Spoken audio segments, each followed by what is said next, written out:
What's up, everybody? Welcome back to another episode of the Arnies. We are three multiversal wall crawlers with nothing better to do. I'm Matt Johnson, and my biggest fear is Willem Dafoe impaling me on his glider. I'm Keith Baker, and I wish I had as good as a hair transplant as Max. And I'm Austin Terry, and I wish we were discussing Season 2 of The Witcher today.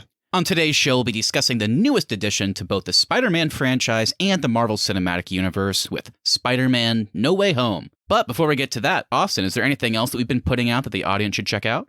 Yeah, well, we did put out a festive holiday episode last week. We did another holiday bracket where we ran 12 holiday movies through our little competition, and we debated what is the best holiday movie, at least for 2021. Before that, we also took a look at Tom Holland's run as Spider-Man up to this point. We also looked at Andrew Garfield's Spider-Man and Tobey Maguire's Spider-Man and Andrew Garfield's new musical, Tick, Tick, Boom. So lots of fun stuff on this show lately. If any of those piqued your interest, be sure to scroll on back and check those out. And with that, let's get into our main topic of the episode. Spider-Man has been a staple in comic books, video games, cartoons, live-action films, and many more forms of media for 60 years. The character is the embodiment of optimism, strength, and responsibility in the face of personal and world-ending threats while trying to always help the little guy.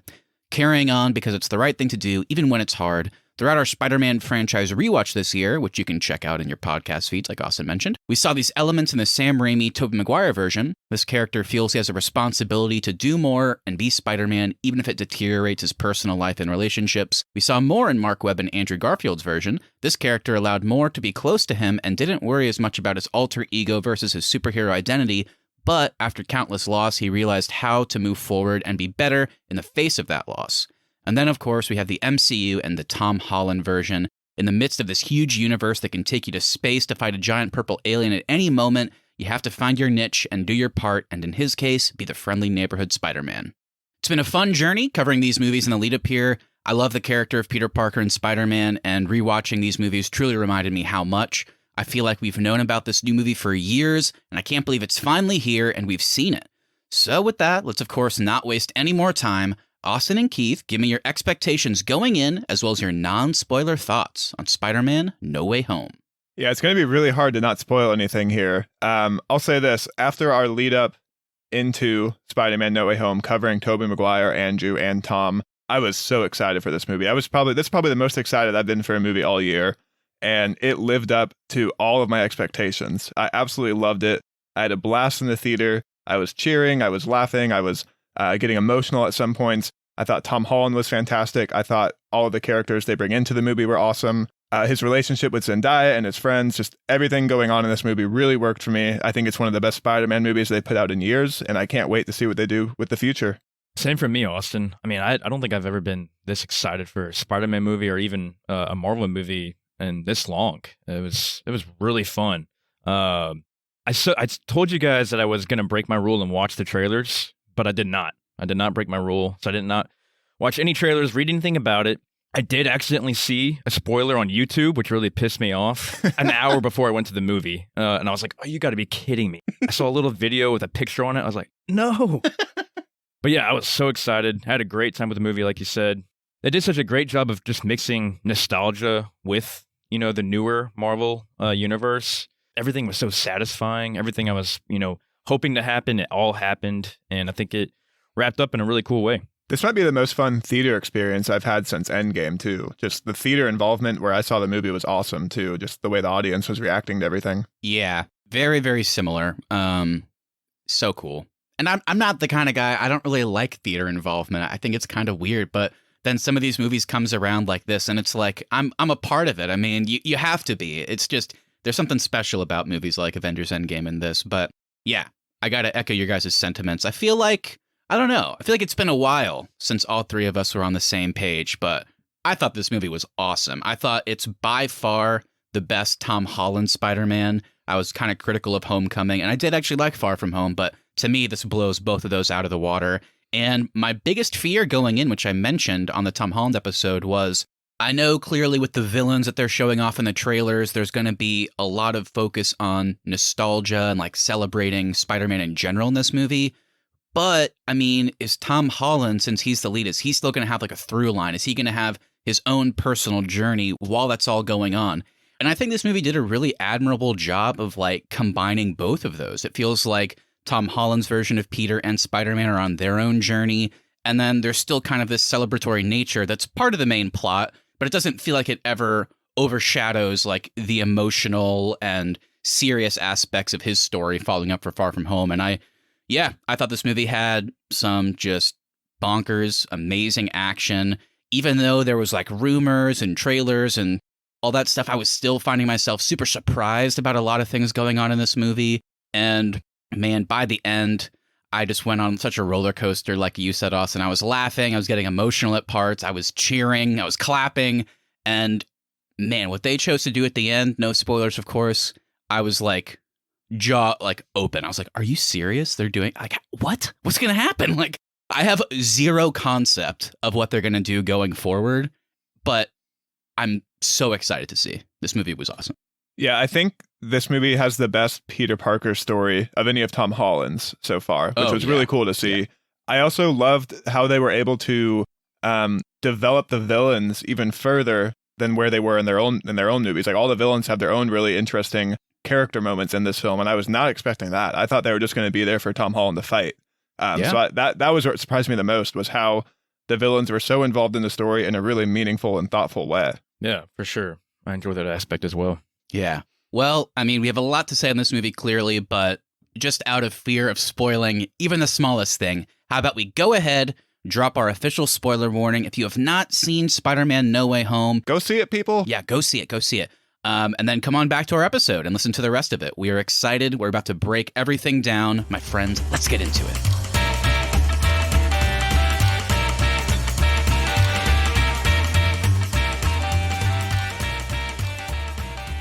We are here after the spoiler warning, and if you're lurking and you haven't seen this movie, we're going to warn you one last time, because we're about to talk about the cast and crew. And yes, there are spoilers in that. So be prepared, be cautious, and Austin, start us off. All right, so Spider-Man No Way Home is directed by John Watts. He was an indie director before he entered the MCU, but he has now directed all 3 of Tom Holland's Spider-Man movies, and he will be returning to the MCU to do the Fantastic Four. This movie is written by Chris McKenna and Eric Summers, and they have also worked on the past 2 Tom Holland Spider-Man films as well. Our musical score is composed by Michael Giacchino. This is also his 3rd Spider-Man outing, and he will be doing the score for the upcoming The Batman movie, and of course, based on characters created by Stan Lee and Steve Ditko. Going into our cast, we have Tom Holland returning as Peter Parker, a.k.a. Spider-Man, Zendaya as MJ, Jacob Batalon as Ned, Marissa Tomei as May, Aunt May, Jon Favreau as Happy, Benedict Cumberbatch is returning as Doctor Strange, Willem Dafoe is coming back as Norman Osborn, a.k.a. Green Goblin, Alfred Molina as Otto Octavius, a.k.a. Doc Ock, Jamie Foxx is returning as Max Dillon, a.k.a. Electro, Thomas Hayden Church is back as Flint Marko, a.k.a. Sandman, Reese Ifen is returning as Kurt Connors, a.k.a. Lizard, J.K. Simmons is back as J. Jonah Jameson, Charlie Cox as Matt Murdock, a.k.a. Daredevil, and then, of course, the biggest 2. We have Andrew Garfield returning as Peter Parker, a.k.a. Spider-Man, and Austin, your favorite, Tobey Maguire as Peter Parker, a.k.a. Spider-Man. And for the rest of the episode, guys, we have to call them Peter 2 and Peter 3. Just kidding. It's going to get really hard. We can't do that. All right, guys, there's our cast and crew. Any positives, negatives, what you got? All right, I got to do 2.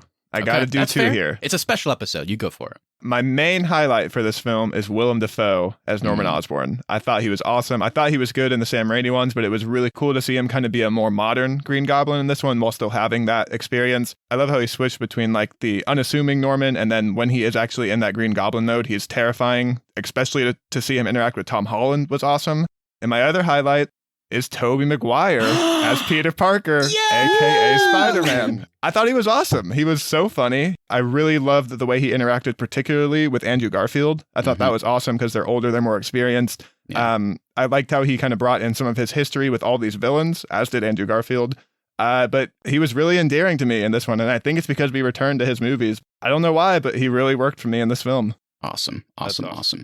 I will say he did make the dopiest face when he walked through that portal, though. He did look a little goofy. I'm going to go with Alfred Molina as Otto Octavius. It was such a cool intro back into him whenever you just see two or three of the arms come out of nowhere on the bridge. Man, it's like not even a day passed by since last time we saw him in Spider-Man 2. You know, another one I'll shout out, Marissa Tomei as May. She was great. She kind of went into the Uncle Ben role and did the famous line to Peter about responsibility. Yeah, that was just really cool, and it was sad to see her go.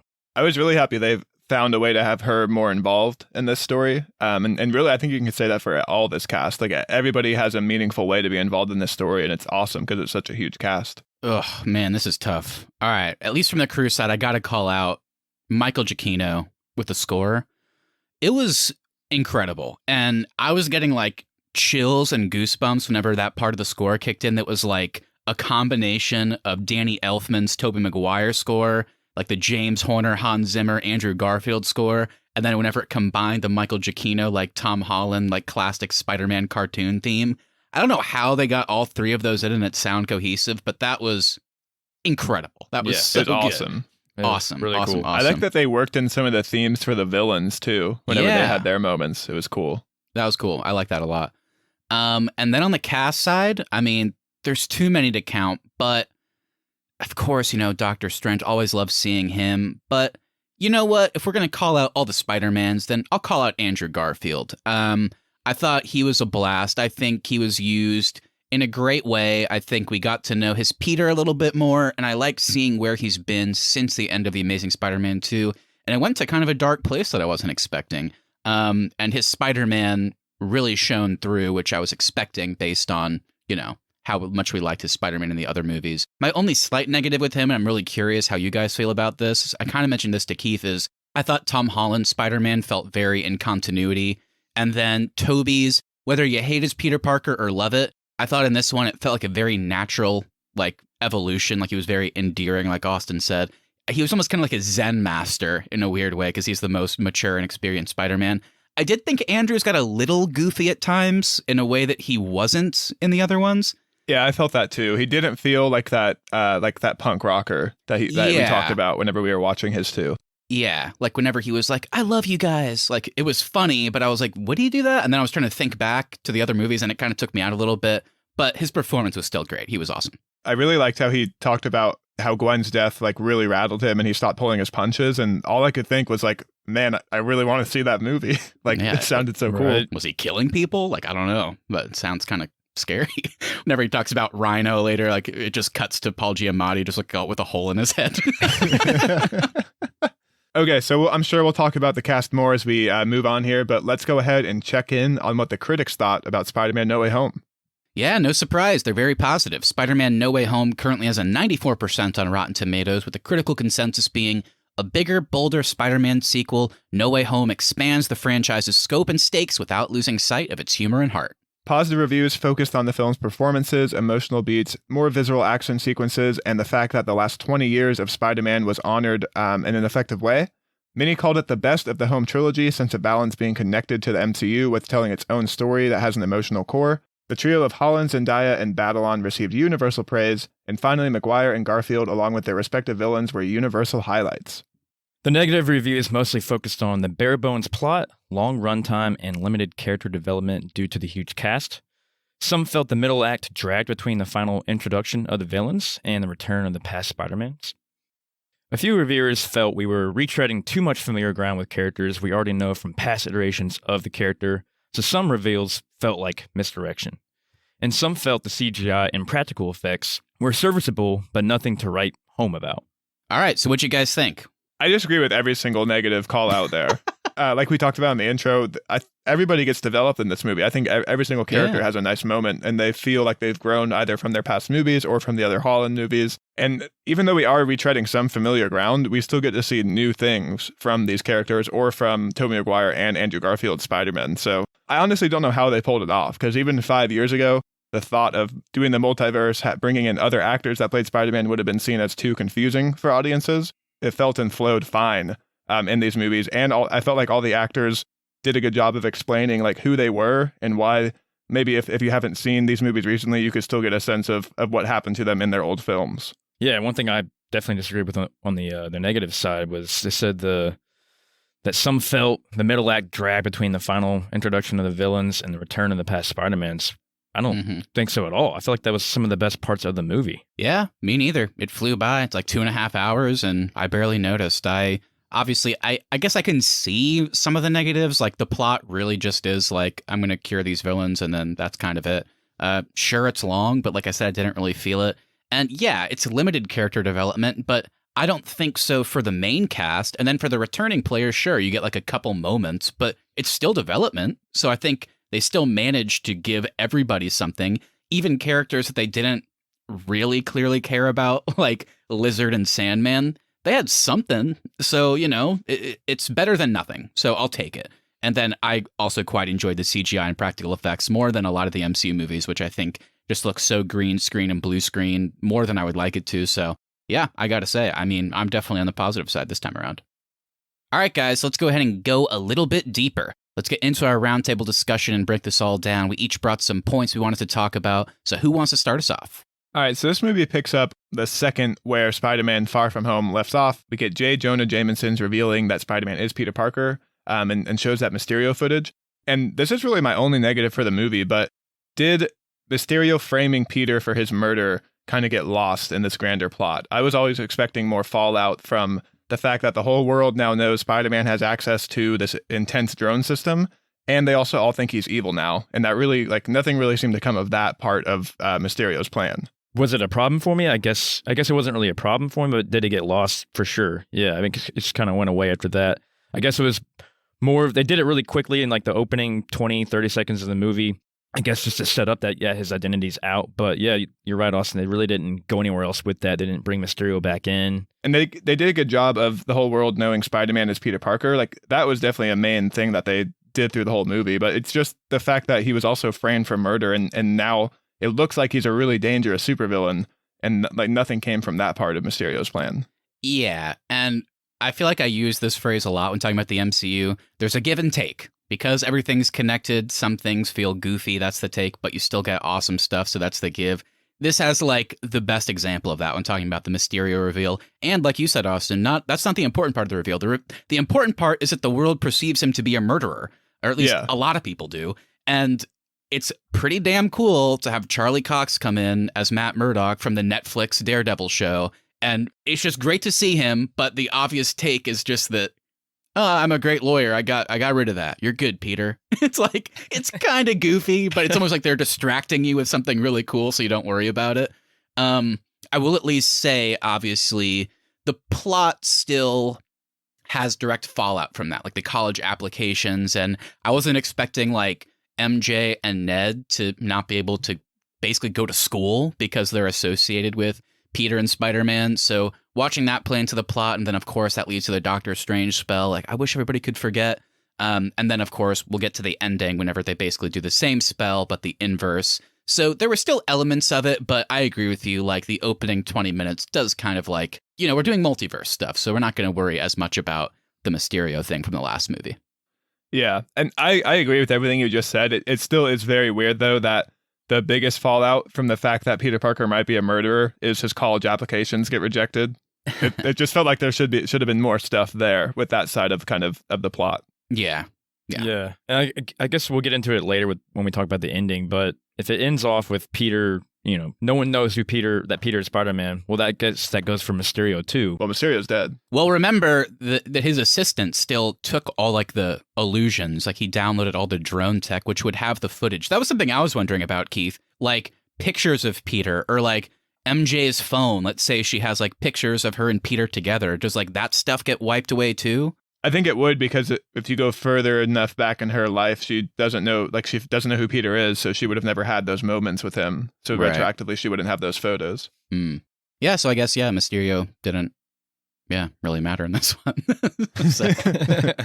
All right, well, so I think the natural place to go next is just talking about the rest of the first act in general. We mentioned Doctor Strange. What do we think of his inclusion? And of course, like we mentioned, because of the fallout of Mysterio, that leads to Peter asking him to cast a spell that will cause the world to forget that he is Spider-Man. What do we think of all that good stuff? Yeah, I guess the inclusion of Doctor Strange just made me more excited for another Doctor Strange movie. Absolutely, me too. It was so cool to see the whole trippy spell scenes, the portal stuff, like all the buildings and dimensions collapsing on one another. I always thought that stuff was so cool, and it's kind of cool to see Spider-Man involved in that. But Benedict Cumberbatch is really cool coming back as Doctor Strange. Yeah, his involvement was really fun. I was surprised at how willing he was to do the spell originally. Like, it didn't really take a lot of convincing to get him to do it. And usually he's kind of against tampering with stuff like that. I felt that too. Part of me was like, I think going back to the first Doctor Strange movie, there is an element to him, like, if you just want to simplify it, it's like 50% of him is against tampering, but then 50% of him wants to prove that he can do something kind of crazy and big. Yeah. So, yeah, it was a little bit goofy. Part of me was wondering, is there going to be like some twist associated with Doctor Strange? I'm glad there wasn't by the end. But yeah, it didn't really take too much convincing to get him to do it. I need to go back and rewatch the first Doctor Strange because I forget like the whole hierarchy of the wizard world that he's in. Like, because he mentioned something about, well, as long as Wong doesn't find out, we'll be all right. So it's like, is Wong going to like tattletale on him and go like tell the Tilda Swinton character? Well, spoilers, she died, Keith. But yeah, I guess she go did? back and watch that Doctor Strange See, movie. I can't remember any of this shit. I can't remember. That's why I have you guys, because I can't remember this shit.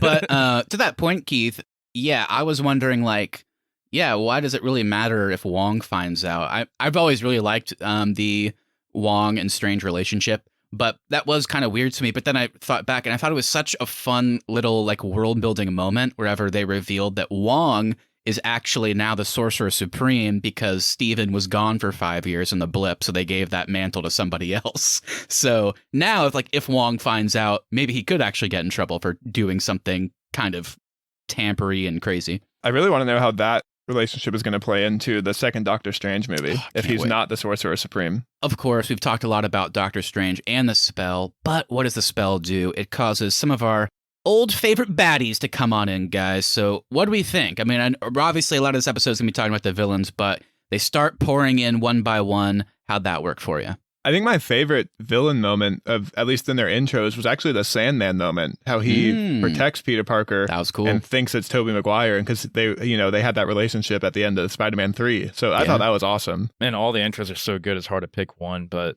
right off the bat with Doc Ock, like I said earlier, with his arms coming out, and you just knew it was coming. Alfred Molina's face coming on the big screen again was so satisfying to watch. And then, man, there was one moment that I was like, that is a good callback to Spider-Man 2 because he took one of his arms and put it on like Peter's jaw, just like he did like the same exact way with Tobey Maguire. Mm-hmm. So it's just kind of cool to see them do the same exact moves as they did in Spider-Man 2. And then Green Goblin coming in, we can get into that much deeper. If you guys want to start off with that. I was so happy he immediately destroyed his shitty costume, though.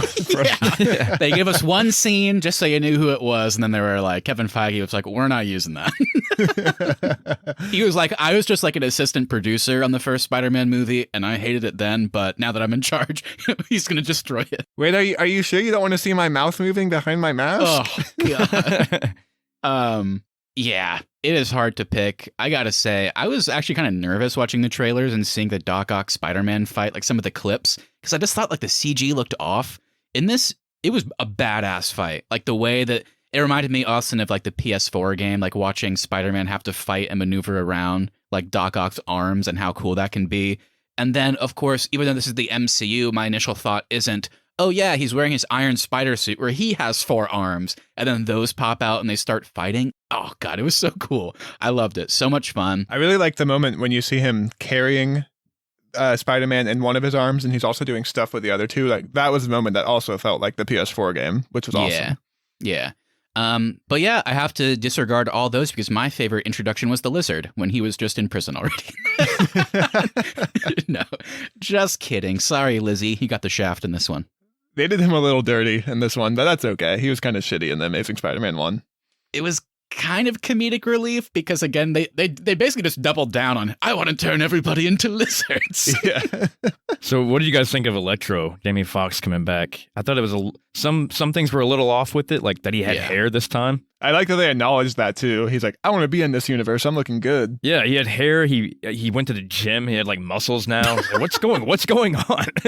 Yeah, it kind of makes you. How does Electro work? He can just change his body. That was goofy. The other thing, Keith, you and I were talking about is clearly I think Jamie Foxx was having fun. I mean, he clearly was happy to be there, but at the same time, there's very little continuity between the last version of Electro and this one. In this one, he's just playing Jamie Foxx. And I love Jamie Foxx, so it's exciting, but it's not the same character at all. Like I kind of talked about in the intro, I was really surprised that the villains weren't just there for Tom Holland to fight, that it kind of became something more of he's going to try to cure each one of them. I didn't know that was going to happen in this movie. So what did you guys think about that shift of, for a good portion of this movie, all of them are kind of working together? Oh, I liked it a lot. All the villains in all these Spider-Man movies were all good guys to begin with. They were all not evil people. Yeah, the worst of the bunch is Sandman, but he was really just like a petty crook. And then, of course, they reveal he accidentally killed somebody, but that was the worst of the bunch for sure. I didn't expect the cure element of it. I thought it was pretty cool. I think we'll get into some of the, I don't want to call it time travel, but just like multiverse displacement type stuff later and how that all works. But I did like kind of the May and Peter conversation, which I think happens right when he's trying to round up Norman, who seems to be the last of the people he needs to get. And that kind of spurs the conversation of, I got to send him back. And then she's like, but it's your responsibility. Like, they're here. Like, just sending them back, and regardless if they're going to die, that's like, I like how Peter kept using the phrase, it's not my responsibility. I thought that was like a good natural evolution of the character in Far From Home, who was like wanting to take a break and stuff like that. And then May was the one that kind of pushed him. No, I mean, you got to think about that, got to be better, do better, because it's the right thing. And then watching Peter over like the next few minutes of the movie after he talks to Strange again, he makes that decision to kind of go against Doctor Strange, and he's going to cure them. I thought it was cool. And I liked that Peter, I think the best decision there was Peter didn't know what would happen. It was just like, maybe if I cure them, that'll change their fate when they go back. He doesn't know that for sure, but he's going to try because it might. And I really like that small element of it that really added to Peter's character. Yeah, and I really enjoyed seeing him work on these cures with Norman. I thought that was an awesome moment before he flipped back to Goblin. And I like the fact that he actually was able to cure Doc Ock on his own by fixing, like, that felt like something Peter Parker in this universe would know how to do because of all the tech stuff with Iron Man. So I was glad he kind of did that first. Yeah, I think it was a super smart decision to cure Otto and then hold off on Norman and have him become Goblin again, because we got so many good Goblin moments with his new costume, hood costume. Dude, he kicks Peter Parker's ass in that first fight scene, and it was awesome to watch. That's important to call out because I think it's hard to remember sometimes that Norman does have, you know, super strength akin to somebody like Spider-Man. And we saw it in the Raimi movie, like when the way at the end he's throwing Peter through like brick walls and stuff like that. He's definitely strong. But with like modern technology, we see that in spades here. And wow, that scene was incredible. And Keith, we got to talk about it because we'll get to our number one favorite moment of the movie later. But number two was the scene, and this was like my first realization that the action scenes were going to be more visceral in this movie and like hand to hand. When Peter is like, kind of like his legs are wrapped around Norman and he's like above him and he's punching him like really hard in the face. And each time he punches him, Willem Dafoe starts smiling more. That was awesome. Awesome. So creepy. So good. And they're just throwing each other through like floors of this building. It was scary, but like weirdly awesome at the same time. It was really cool too when Lizard grabbed him and threw him back towards Norman, and then Norman kind of shoved him down through like 5 more stories. That might be one of my favorite fight scenes in the movie. It was so cool. And it was just really cool to see Willem Dafoe as Norman Osborn in like a modern day action scene as the Green Goblin. I was just smiling for that whole scene, even though we're watching our hero get his ass kicked. Yeah, and even though Willem Dafoe's in his late 60s now, he said in an interview that whenever they asked him to be in this movie, he said he would not do it unless they would let him do his own stunts like he did in the very first movie. So he's doing a lot of that stuff again, so good for him. Oh, that's awesome. I will say again, I think a common little mini podcast within a podcast we'll have today is, what were you thinking with Lizard, Marvel? Another one is why they think it was okay to leave him in a truck. Even if I don't know who this guy is, I think I would say he can probably get out of that.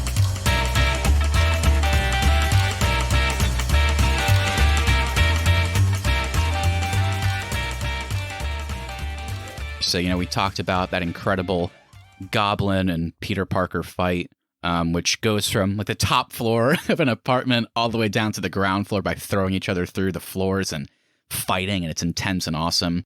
And that leads to the bottom floor where Aunt May is trying to escape with the supposed, I suppose, like anti-serum for Norman Osborn. And he gets on that glider, throws a bomb in there, hits her with the glider. She's also caught in the explosion, and everything seems okay for a minute. Whenever she gets up and, of course, delivers the "with great power comes great responsibility" line to kind of further put home, Peter, you weren't wrong to try and help them. You did the right thing. Keep it up. But then, unfortunately, she passes in a very emotional scene. I mean, did this work for you guys? I'm assuming it did. I thought it was great. Oh, yeah. I thought it was awesome. Like I kind of said earlier, I love that they put her in the Ben Parker role, since we didn't get that with this version of Spider-Man. This totally caught me off guard. I was not expecting Aunt May to die in this one, and I really liked how it informed Tom Holland's Peter Parker kind of for the rest of the movie. He's not himself after this. This really affects him, and it was cool to see him get a little darker after this moment. Yeah, I guess it was almost necessary, since the other two franchises did have their significant, guardian, whether it was uncle or aunt, die. So I guess it was bound to happen in this one, but I was still shocked that it did happen. Man, I was really rooting for Aunt May and Happy to be together. So I was really sad for Happy as well. That sucks. Yeah. I thought this was a great display of like just Tom Holland, Marissa Tomei's acting as well. I like that they stayed on the moment longer than you might expect, where he's like, stay with me. He even at one point is like, why are you doing this? Like, wake up. Like, I mean, it was, great acting. I know sometimes people are like, overacting, or like the most acting deserves praise or whatever. But I mean, I just thought it was very perfect for the moment because, Aunt May got a lot of screen time in these last two movies, and they built up that relationship in a very real way. And their rapport was very different from the last two iterations. And yeah, seeing her go as opposed to somebody else was quite surprising and very powerful. And I liked how it impacted his future conversations with Tobey and Andrew's Spider-Man, because they're also both dealing with loss too. So it was cool to see that kind of the only person that can understand him are the other Peter Parkers. Yeah, well, Austin, that's perfect timing. Should we bring them into the conversation? So Tobey and Andrew are here, my friends. They made it into the movie. They got all the scheduling worked out. They were able to appear. Let's run through some of our favorite moments. And neither one of their final films were all that well received. So did they kind of get some redemption in coming back to the Spider-Man role in this movie? Their introductions were so awesome. It's a cool Peter Parker awkwardness kind of way to bring them in. And it was just so fun. And man, going back to the theater experience, goosebumps were going through my body, and then everybody in the crowd was just like, yeah, like cheering every time each one came in. So it was such a cool theater experience as well to watch them come in. They nailed the dynamics right off the bat. Whenever Andrew comes in and pulls off his mask, it's like, not only is it Andrew Garfield, but it's like he's being his version of Peter Parker. And then when Tobey comes in, I love when he's like, I just came through it, turns around, the portal's gone. He's like, oh, it closed. And then like, he sees that Ned's mom or grandmother's waving, and he does like the classic like wave and smile. Like it's just like, okay, these are the same characters that we know. And to answer, I think that big question there, Austin, I think undoubtedly these guys got a little bit of well-deserved redemption after each of their respective last outings. It felt like not only a greatest hits for each of them, but they each got not only really fun moments, all three interacting, but also some really sweet and dramatic and funny like individual moments that gave us a little bit of continuity for where they've been and what they've been doing since. So I'm assuming we're never going to get a Spider-Man 4 or the Amazing Spider-Man 3. They did, drop a little bit of seeds in how they've been doing since then. Like, they directly say that Tobey's Peter is still with MJ, and, it's not always easy. It's complicated balancing that life that we saw him do in 3 movies, but they've seemed to have found a way to do that. Whereas Andrew, who's more wanting to be Spider-Man, he's kind of left his Peter Parker persona behind a little bit after the death of Gwen Stacy. He kind of learns that maybe there is a way to balance it out after talking to these Spider-Men. So they did a really good job of not only, like I said at the beginning, telling Tom Holland's Spider-Man story, but they gave us a little bit of like a mini continuation for each of these other guys. With Andrew Spider-Man in particular, I don't remember what he got asked, but I like the line where he said, "No, that's Peter stuff. I don't have time for that. Like I'm just Spider-Man now." I thought that was so fitting for where he was in those first 2 movies. In particular, I was just really happy for Andrew Garfield because neither one of his movies were very well received, and Tobey Maguire's first 2 were. And Andrew's talked about how badly he wanted those movies to do well and how much he loves the character. So seeing him back in the Spider-Man suit for me was awesome. I think in my theater, they went crazier for Andrew than they did for Toby, which I was surprised for. Yeah. And I really like the moment with Zendaya where she makes him prove it, and he's like hanging from the ceiling and just so funny. His Spider-Man's kind of quirky, and I really like it. I think I might know Matt's favorite moment in this movie, though, and it's got to be Andrew Garfield popping Tobey Maguire's back. Got it. That's not like my number one moment I mentioned earlier, but my favorite like little there moment they had. I was telling Keith, I was like, oh, Keith, you have to tell this story too. No joke. Before we walked into the theater, I was like, we were just joking about like all the little references they'll make and stuff like that. Of course, we got Willem Dafoe in a prison cell going, well, I'm something of a scientist myself. And we get Alfred Molina going, the power of the sun in the palm of my hands. We were just joking. What other lines will we get? And then I was like, oh, we'll probably get Toby like, oh, my back. And right when it got to the scene where Toby was stretching, Keith turned to me and just goes, oh, my back. The second he finished saying, Tobey Maguire goes, my back. And then watching him pop it who would have ever thought we'd see that on live action? So cool. I think that's the craziest moment for me is that we have Andrew Garfield as Peter Parker, Tobey Maguire as Peter Parker, and they're doing stretches and popping each other's back. Nobody would have ever predicted that as a cinematic moment. No way. I love the little therapy session they had with Andrew Garfield, Spider-Man 2. He's like, Peter, whenever Tobey Maguire's like, you gotta improve that self-talk. I mean, we'll work on it. We'll get there. You're amazing. You are amazing. He's like, really? Oh, thanks, guys. I also love that they acknowledge that Tobey Maguire's webs are organic, and they both have the web shooters. Yes. Does it come out of anywhere else? Yeah, I'm surprised they did that line. I think we should talk a little bit about the more emotional scene right before they start, kind of working together whenever they show up to Peter, who's, at the school on the roof and crying, obviously, and Ned and MJ come to comfort him. And then I really, really loved how they handled this scene of them dropping down and Tom's Peter, isn't even surprised. He doesn't even care that other Spider-Men are here. He, kind of, I guess, assumes it because the villains are here. And then whenever they're like, we know what you've been through, he's like, fuck off. No, you don't. I don't want to hear that. Just go home. I'm sending you home. Sorry I brought you into this. And then how they do slowly kind of confirm, we actually do know what you're going through. And here's why. Here's what happened to us. And we can do this or something like that. That was just such a really emotional scene, but just really good. Really good.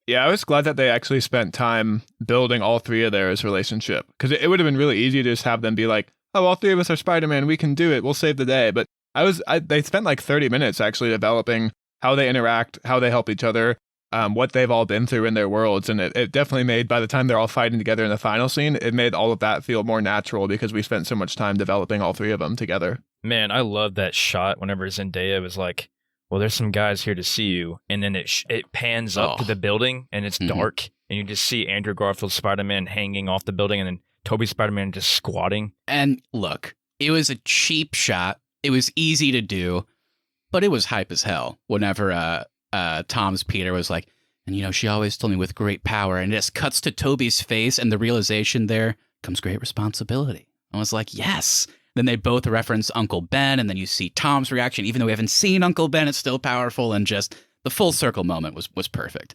I did find it a little bit funny whenever Andrew nodded. He was like, yeah, Uncle Ben always said that. And in my head, I was like, no, he didn't. You know what he did say? When you have abilities, you have a moral obligation to use them. Okay, so the timing of which the multiverse characters were pulled out of their universes was a bit confusing. All the villains were pulled during the climax of their fights with their Spider-Mans, but then Andrew and Toby were pulled out of the time after all of their movies have passed, and they're all the older, wiser Spider-Mans that they are in this movie. Was that kind of confusing of how the timing worked out? Yes. In short, yeah, definitely for me. Austin, did that stand out to you as well?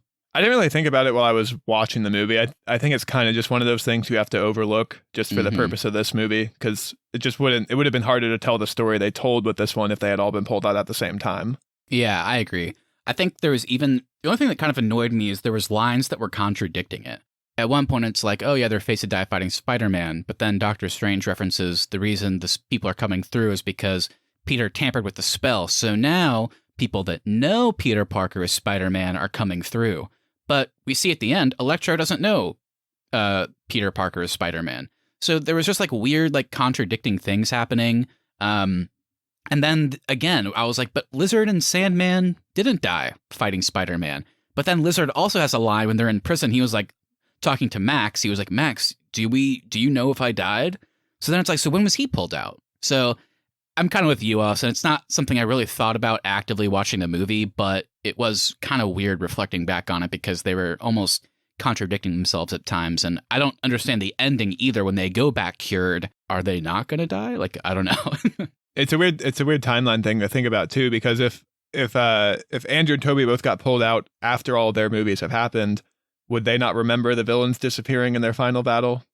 Because it would have happened back in time. But it's very confusing when you actually think about how this like logically works. Right. Were they trying to do like a big happy ending? Because if Norman is cured and he goes back to the moment before he died, he won't press the button to make the glider come kill him. So then I guess he can convince Peter that he's cured now, which would mean Harry never becomes Green Goblin. So then when older Toby goes back to his time when he's like, older and married to MJ, is Harry alive? Is Harry still trying to steal MJ from him? Yeah. Right. Is Norman still at Oscorp? So it begs a lot of questions that I guess since they didn't show us any of it, we don't have to worry about it too much. But yeah, I think in short, Keith, they could have done that better. They could have made it a little bit more streamlined, I think. I guess in Andrew's world, Gwen is still going to die because that Green Goblin did not get pulled into. Yeah, sorry, Andrew. All right, so let's just get into the ending and go into the final battle, and let's talk about how everything wrapped up. I mean, just a combination of awesome with the final battle, then the whole epilogue, completely surprising. But to focus on the final battle, I mean, what's there to say? It was incredible. It was so fun seeing all these villains come back in, watching at some points their respective Spider-Mans fight them, and then at other moments you're watching Tobey Maguire fight Andrew Garfield's Lizard, and it's just like kind of a cool, fun crossover. I mean, I have a lot to say about it, but Austin, how about you jump in? I mean, I thought it was so awesome. It was really fun seeing all three of them learn to fight together. Mm-hmm. And the moment when they're all swinging in unison and they land one by one in their different poses was maybe one of my favorite shots of the film. It was so cool. That's the moment I was referencing. I know, Keith, you felt the same way. Even going back before that, whenever they're like, I don't know how to work as a team. And then Toby and Andrew, they're like, yeah, me neither. And then Tom like, well, I do, guys. I don't want to brag, but I'm an Avenger. And another classic Toby Zed moment. An Avenger? That's great. What is that? But right after, it's like, well, working as a team. We got to pick one target and go after them. Watching them run together with their masks on, jump off, and you hear Toby and Andrew do the respective woohoo, like from the movies, was impeccable. It was so great. One moment that really stands out for me is whenever Tom is going at it with Willem Dafoe's Green Goblin, and he's about to kill him with his glider, and Toby stops him. I thought that was such a cool moment. It was really cool seeing Tom Holland go darker with his Peter in this movie because we haven't seen that from him in the MCU. He's always kind of been the happy, excited to be their kid. Great ending to it. I mean, there's too many little individual moments to count. Just watching them plan to take Sandman out at the top of the Statue of Liberty, and Toby goes up there, but then whoever's holding the key at the time gets like knocked out of the way. So then the sand is filling up, and we're watching like Tobey Maguire start to like suffocate in the sand, and watching, I think, Andrew Garfield slow-mo throw the cure through the little slit, and you see his hand reach out and grab it, and then they get their sweet little moment where he unmasks, and you get to see him like Flint gets to see the Spider-Man that he knows, and it's like, we're gonna get you home. Like tons of great little moments like that of like when the cures are actually happening, I thought. The direct callback got me another chills moment wherever we see Toby and Doc Ock talking, and it's like all grown up. And then, trying to do better, calling back to that line. And with that, I did like that Doc Ock, because he got cured early on, like helped them in the final fight. That was awesome. I'm glad he didn't revert like after he fell or something and it broke. Yeah. That's another great example, like you mentioned at the beginning. It's just, they really did find an interesting way to have the villains continue their development, and not necessarily all in evil ways. We get to see at the end of Spider-Man 2, Doc Ock does have his like moment where he overcomes the arms and he ends up saving the day. And this movie kind of feels like a natural little continuation or even like an epilogue to that in a weird way. So I thought that was really cool. My one nitpick, I really thought we were going to get it. I kind of think maybe there's a deleted scene, but after Toby gets stabbed with the glider and then Andrew flings the cure and then they, get the anti-serum or whatever into Norman and then they're both laying there. I thought it would have been cool to have at least one line between Norman and Toby because there wasn't anything in the movie, really. That was my one gripe. Even that quick moment we got between Toby and Doc Ock, I thought we were going to get something similar between him and Norman because they had a very close relationship in Spider-Man 1. So that's my little nitpick. Of course, the movie gave us so many things, so I'm not going to complain about it. I was just surprised that they didn't really have much of a conversation at all. It would have been cool to see them reference Harry. That's what I thought we were going to get, honestly. I did think it was funny since we've been talking about how much Lizard got the shaft in this movie. I did think it was really funny when they were developing the cures. And Andrew's like, I got Kirk Connors. I've done it before. Yeah, they have to talk about like Norman a bit more, but Lizard's like, who cares? It would have been funny. He's like, he sucks. It's fine. Guys, we almost forgot about like the big moment of the movie that everybody's talking about. Of course, through some kind of comical means. Actually, it's another Lizard moment. Another Lizard chases MJ and Ned through the portal, which of course has to force them into the final battle. We see the Captain America shield fall, breaks the Statue of Liberty. Tom goes for the classic slow-mo save of MJ who fell, tries to grab her. It's a scene very reminiscent of how they shot it, with like looking at her face and her like slow-mo reaction, just like Gwen Stacy. But Norman Osborn comes in, swoops him out of the way. But who's there to save her? It's Andrew Garfield, baby. He gets his redemption. That was an awesome moment. That was so cool that they did it like that. Yeah, he was crying and everything. It's funny when they landed too, and he's like, are you okay? And she's like, are you okay? Yeah. It was the perfect cap off to his character too, because they were talking about balancing the Peter Parker and Spider-Man thing earlier. This makes you go, I think he's going to be okay. Okay, so before we start wrapping things up, we do have to talk about the final spell from Doctor Strange. The whole world forgets that Peter Parker exists. I thought this was such a great moment. Like seeing the multiverse just completely open up was crazy. And it kind of looked like What If, which was cool. Yeah. And the finale of Loki, the way they showed like the kind of the same color a little bit of that stuff. So that was kind of cool. But watching that happen, watching Doctor Strange struggling, which reminded me of the What If episode also, the way he's just like trying to keep everything from like going to shit. And then I liked that it was Peter's suggestion, to, okay, well, if we just did the inverse of the spell, what if everybody forgets that I'm Peter Parker? Everybody forgets that I exist.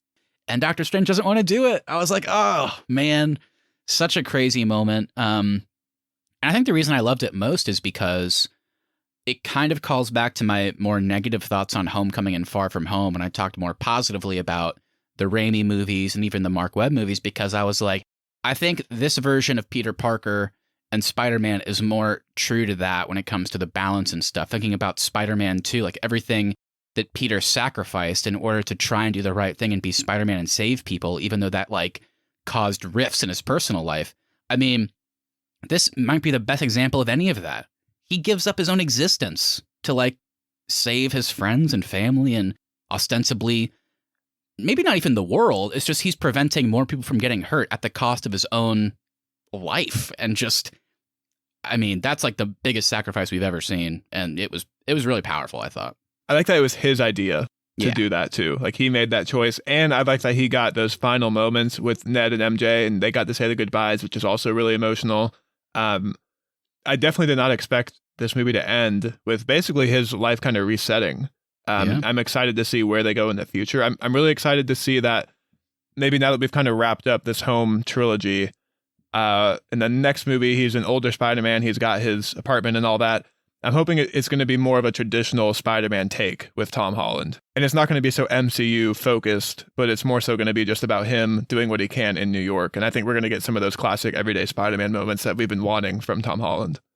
Yeah, exactly. I mean, like I said in our reviews of the Tom Holland one, I did not get enough classic NYC Spider-Man moments. So that last scene with him swinging off out of his apartment was really satisfying, really cool to see, because you could just feel like, oh yeah, he's about to go do some classic Spider-Man bullshit and save the day and save people from getting mugged and carjackers and burglars and all that kind of stuff. It's going to be fun. And it is cool, too, that the world still knows who Spider-Man is. Yes. They just don't know who Peter Parker is.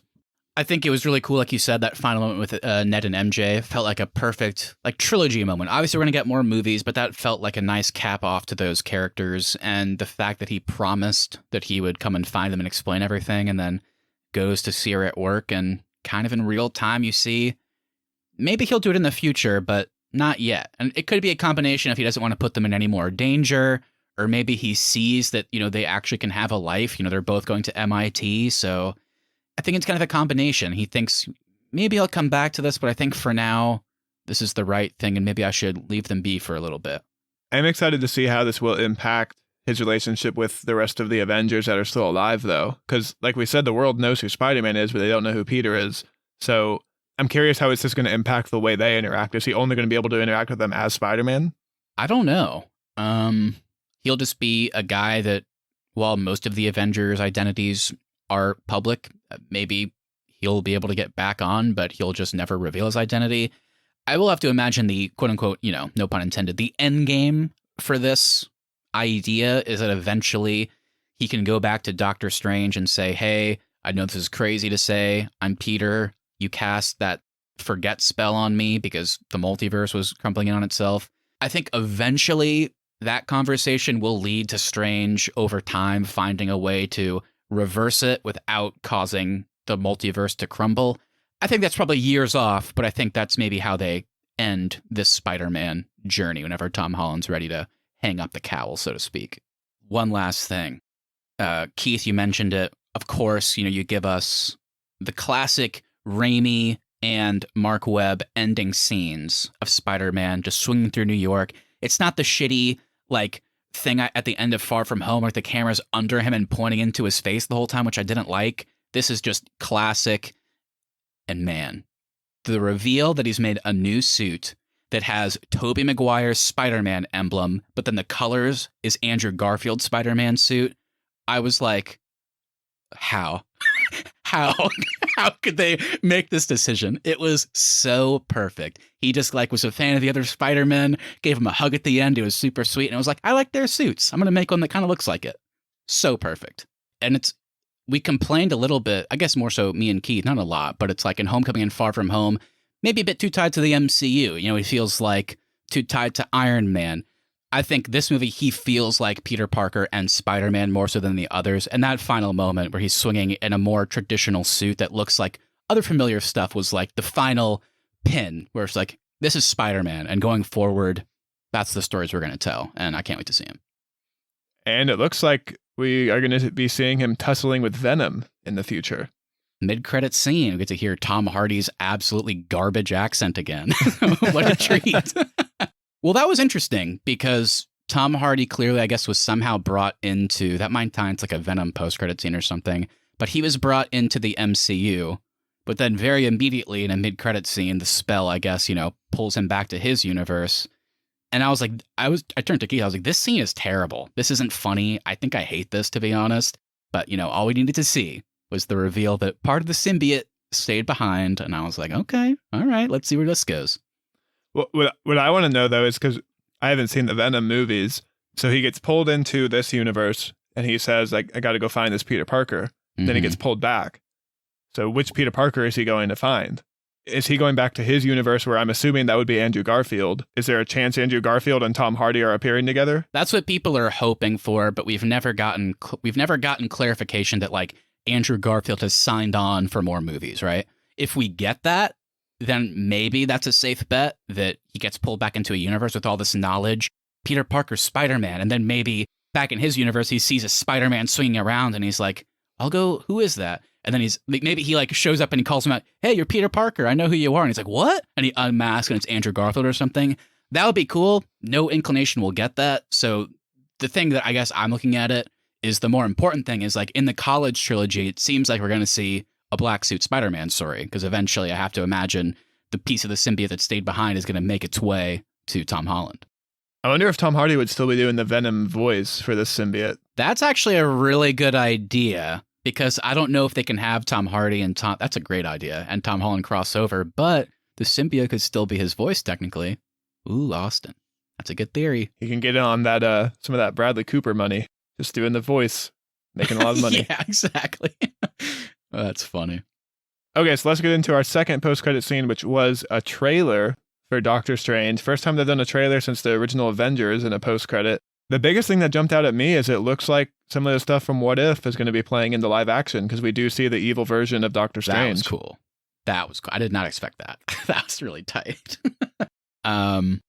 Yeah, I mean, Keith, you talked about wanting to go back and watch Doctor Strange, and after seeing this little trailer, I want to do that as well. I mean, of course, it was really cool finally seeing Elizabeth Olsen and Doctor Strange interact, and the fact that they're going to, I guess, team up to fight the multiverse threat.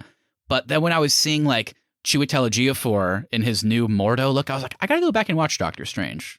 I remember liking that movie, but it was cool to see that it's going to, like, move the multiverse story forward, but then also have elements of that original movie too. It was cool to see them reference Westview too. Yeah. And visually, I mean, we got a lot of different looks in that trailer, like lots of different stuff. You know, Sam Raimi's directing it. I hope it's good, so we can talk positively about Sam Raimi. But yeah, it was a fun trailer. Yeah, I'm excited. Tilda Swinton, Keith, might be back in this one. When did she die? I forget. In the first, like near the end of the first one.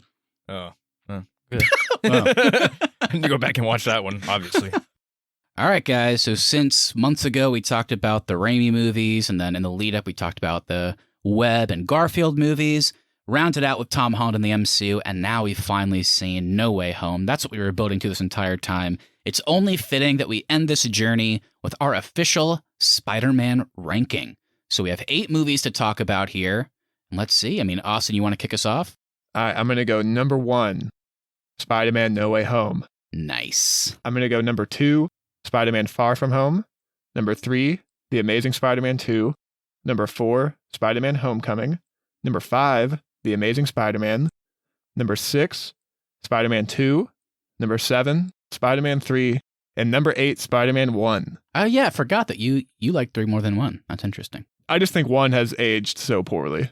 That's fair. That's fair. And I think 1 has the worst Tobey Maguire as Peter Parker moments for me. And it be an old lady with a stick to get these cranberries. Classic Tobey.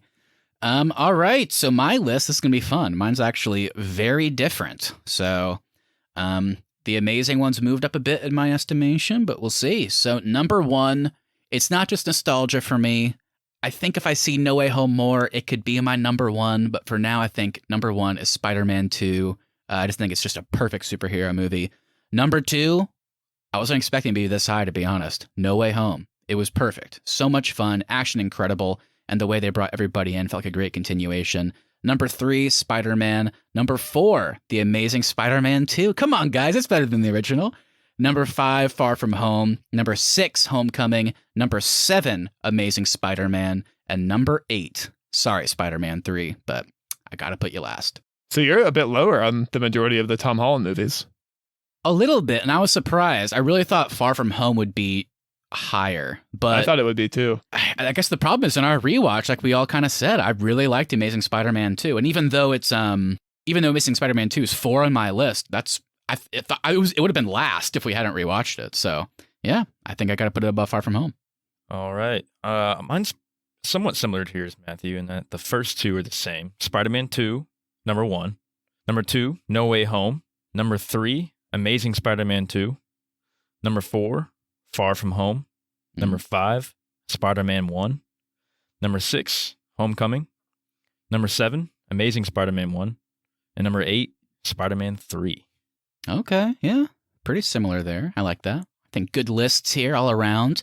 I will say, though, already, my only selfish thing is I'm pissed that this isn't also on Disney Plus because I want to watch it again so bad. All right, guys. So before we finally close out here, let's give some awards out. We like to do our Arnie Awards at the very end just to shout out some of our favorite things or least favorite things. So, Keith, you want to start us off today? This one's an easy one for me. I picked it as I was in the movie. Mm-hmm. And I'm giving the Tobey Maguire back award. It's coming back to Tobey Maguire. He came back and he hurt his back again. So it's gone to Tobey Maguire once. It's gone to John Wick once. And Tobey Maguire is getting it again. It's only fair. Maybe, but it might be fixed now after his little moment with Andrew Garfield. He just needed to be popped once. All right. I am also going to be giving an award to Tobey Maguire. We've talked about it in the past. Oh, no.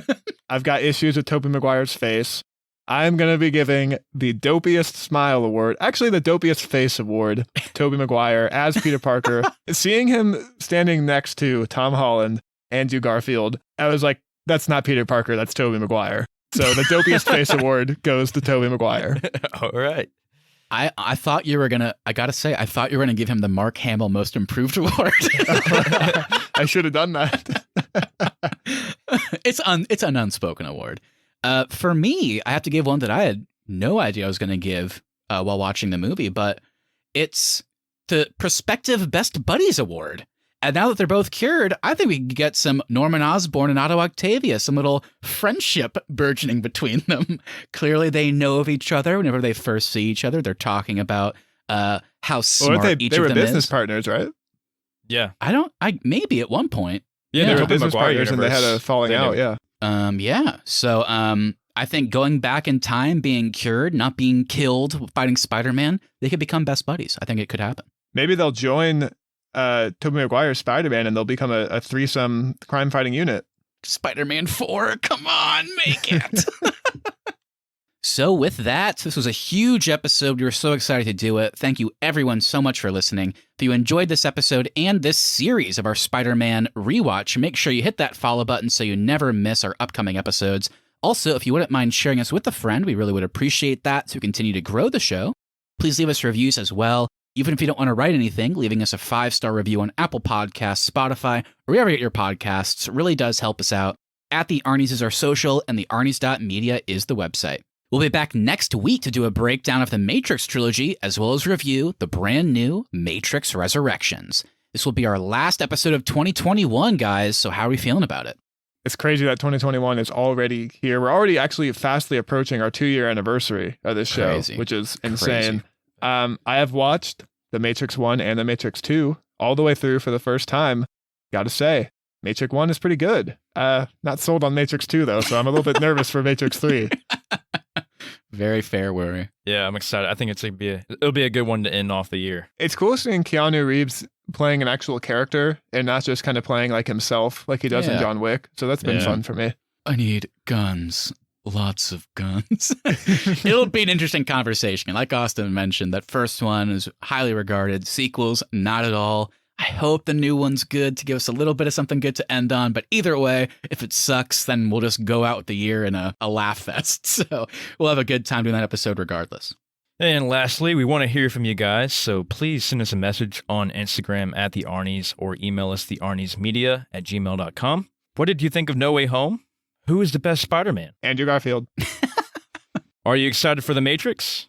Anything you say we'll read on the show and react to it live on our latest episode. That's right. So everybody, we'll see you next time for Matrix. In the meantime, have a happy holiday. Have a great rest of your week and weekend. And for the final time, my friends, my back. Godspeed, Spider-Man. Good job, Toby.